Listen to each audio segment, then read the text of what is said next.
welcome back. Jake, let's talk about spending because a lot of concerns that the Liberal government abandoned its timeline to balance the book within 5 years. So we have, the new fiscal year that started April 1st. It's projected to now show a $40 billion deficit compared to roughly $30 billion forecast. And the critics are saying there just doesn't seem to be any indication of fiscal constraint. What are your thoughts? Yeah, I think that's absolutely right. Before the budget, the finance minister talked about exercising fiscal restraint, but we really didn't see that in the federal budget. Program spending in 2023 alone was up by almost $17 billion compared to their previous projections from last year. We saw higher deficits really across the board over the 5-year fiscal plan outlined by the government. They also abandoned a lot of their fiscal rules, which was to decline debt to GDP over time. We're actually going to see that rise in debt this year relative to the size of the economy.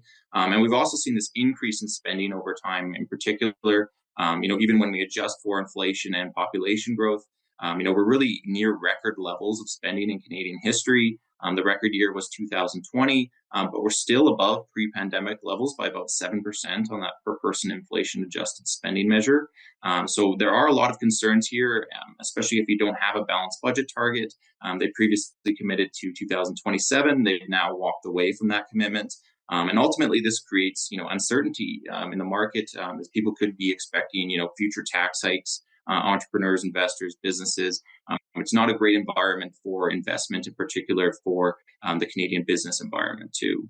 Yeah, and we were just looking at that chart, right? This is program spending per person over 19,000 is what we're looking at. So that's the number from 2020. That is Oh, the okay. record level Yeah. of spending in Canadian history. But we're still above pre-pandemic levels, even in 2022 and 2023. We're still right near those near record levels of spending. Before the pandemic, we had already actually hit a record high in Canadian history, and now we're even higher than those amounts.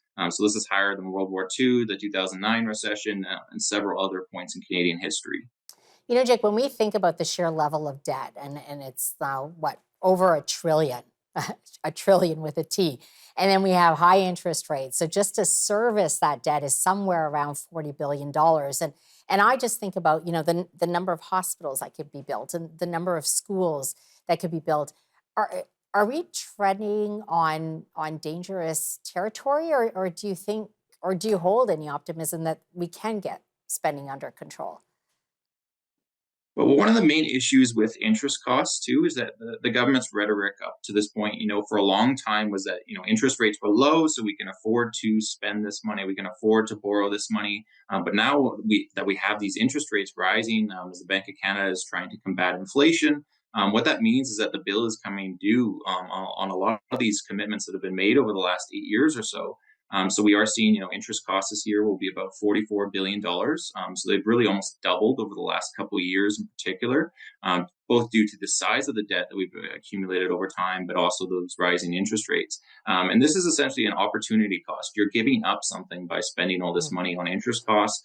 So like you alluded to, you're not paying for social services, healthcare, education, or not getting tax relief with all this money that's going towards interest costs. And this is essentially just going to continue to rise over the next 5 years or so. Interest costs are expected to reach about $50 billion by the year 2027. So, this bill is really just money that goes towards bondholders and creditors.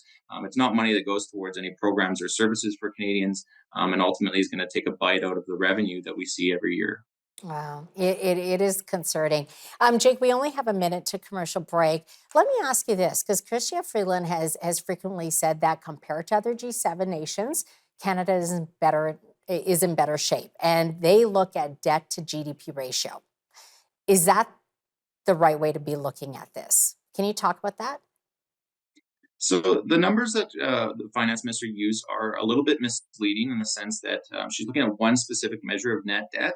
And this actually includes the assets of the Canada Pension Plan to reduce that debt ratio over Mm. time. And this is misleading for several reasons. When you have obligations towards future retirees, you can't include that in your debt calculations over time.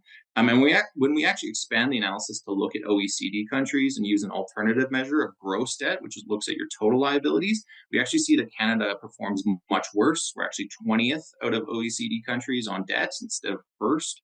And even when we expand the analysis on net debt, which is the government's preferred measure, when we expand the analysis to OECD countries, we're 11th. So it's kind of a limited comparison that the finance minister is offering on debt there. Okay. We have to take another break. We'll be back in two.